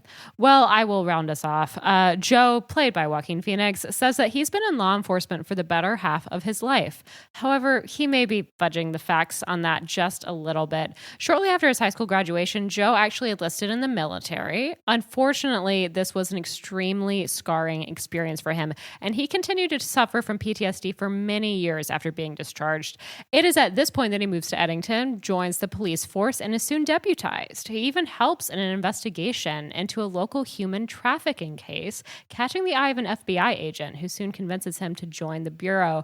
However, spending day after day cracking cases, but often being unable to save the victims, takes its toll on Joe. Instead, he begins to build the necessary skills to become an expert in taking down these human trafficking rings and rescuing the victims, albeit by pretty brutal methods. He becomes fairly well known in this field, and some years later is hired to help track down the kidnapped daughter of New York State Senator Albert Vato. Although he is successful while awaiting the rendezvous to reunite the senator with his daughter, Joe and the girl receive news that her father has died from suicide.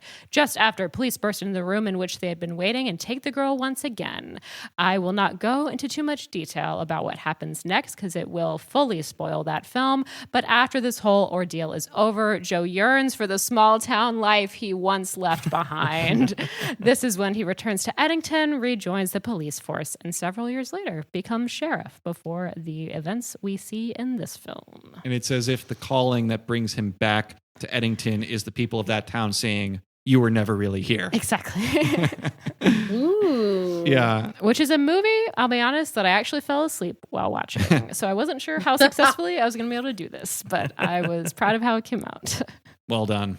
Very nice. Yeah. I haven't seen it, but I was ready with the answer if no one else had said it. I've seen that. It's a like a lot of things we're talking about, very dark movie, but if you can stomach it, really, really captivating. It's also, I think, a very physically dark movie. This is why it made me sleepy. Yeah, a lot of like low lighting in that. Low lighting, yes. Yeah. Lynn Ramsey.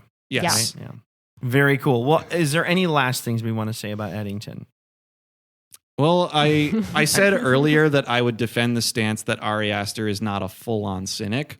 And I think the reason why I think that is because, like, time and again, you see these movies that, you know, express some truths about the world which could come across as pessimistic, but are made by people who seem pretty okay in their lives. And, you know, I'm thinking of other filmmakers like maybe David Cronenberg or David Lynch, or like Ari Aster. I mean, he's been vocal in interviews about being an anxious person, including one that you'd think I would have mentioned a lot earlier on WTF with Mark Maron just last week before we recorded this.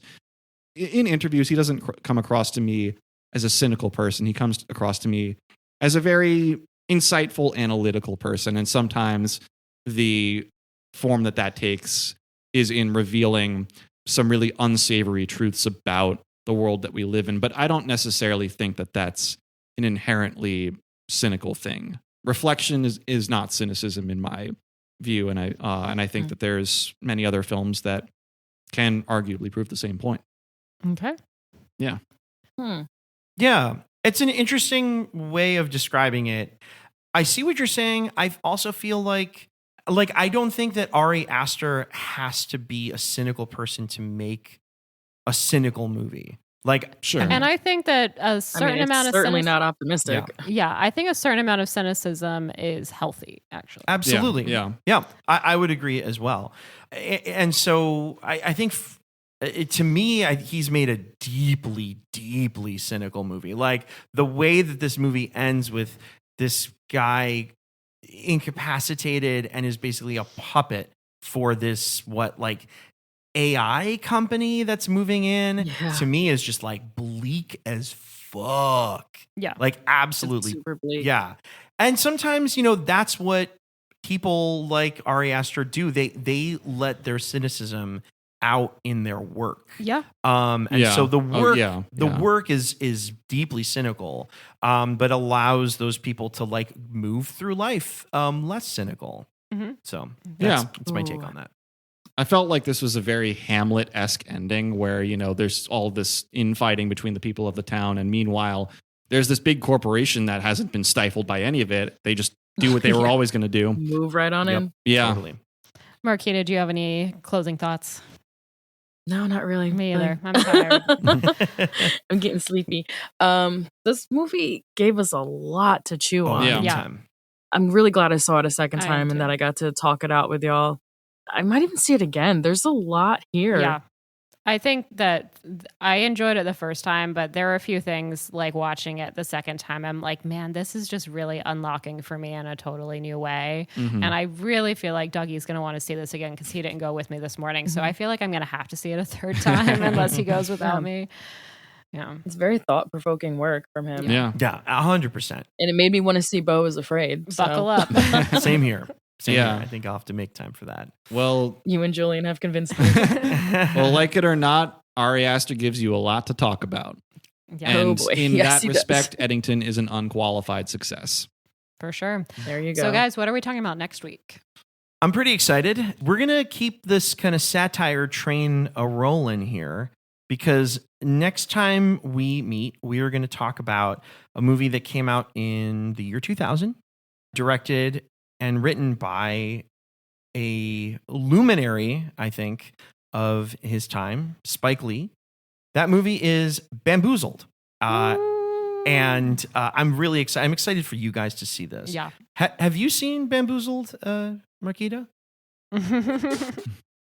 We're losing her. Or wait a minute. Oh, yeah, baby. nice. You're yeah, ready. baby. Criterion Collection, baby. yes. Yeah. I fucking love that movie. Yes, I saw it for the first time in college as one of my film studies assignments. Yeah.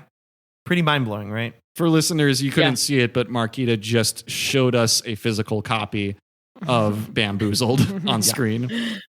Physical media, baby. You can't stream that like pretty much anywhere. Yeah, it's I hard had to buy it. Yeah. Yeah. And I think Eddington is actually a really interesting like setup movie for Bamboozled in some ways. I'm very curious to see Yes. how Emilio, you've been hyping this up for a Especially- long time. I'm very excited to see it too. Yeah. And worth saying too that Spike Lee is relevant at the time we'll be releasing that episode because of his new film coming out, Highest to Lowest. And I saw a trailer for that before Eddington. Same. I did too. Same. All four of us love it. Yeah. Marquita, I cannot thank you enough. Yeah. Like the fact that you took a nap, like you are a motherfucking real one.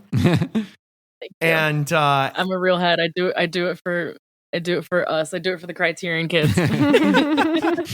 well, we see you and appreciate you. Where can other people see you and appreciate you? I can be found on socials at I'm gonna give the pod one at Post Film Clarity Pod. Yeah, do it. We are on Instagram, TikTok, YouTube, Spotify, Apple, and Amazon. We just added our show to Amazon. We weren't on there, but we are now.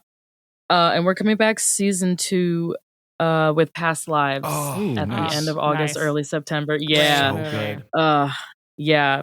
So Lindsay and I will have like a deep dive on Past Lives. And then on Thursdays on my feed, we'll be covering Fleabag with Anna Stone of Stone's Top 10s. Cool. Who we also Yeah. ride for. Anna's amazing. Yes. Very cool. Yes. Big fan. Love her work. Very Absolutely. cool. Well, thank you again. Thank you for Thank having you me. again for joining us. In addition to this podcast, you can follow us on TikTok and Instagram at Sleepless Cinematic Pod. You can contact us via email. We would love to hear from you. Write to us at sleeplesscinematicpod@gmail.com. If you're on Letterboxd, you can follow me, Madeline, at Patroness of Cats. Marquita, what's your Letterboxd? Keeta_babe. Same as my IG. So that's KEET as in Thomas A_babe. Love it. Because I am. Sweet. And You are. though I really need to Thank update my viewing log as of this recording, maybe I'll have done it by the time it comes out. You can also follow me, Julian, on Letterboxd at Julian_Barthold. If you're listening to us for the first time, thank you for finding us. Or if this is the 4th or 5th or 60th time you've listened to us, thanks so much for sticking with us. We've really grown to love doing this, and it means the world to have our budding listenership grow. And if you haven't already, we'd ask you, return listener, to please write us a positive review and rate us on your podcast platform of choice. This is one of the best ways for new listeners to find us and help our podcast take its next steps. You can also keep it grassroots, and you can tell a friend to tell a friend, and do it in person if you can. Tell a friend to tell a friend about the Sleepless Cinematic Podcast. That helps too. We saved you, Sheriff.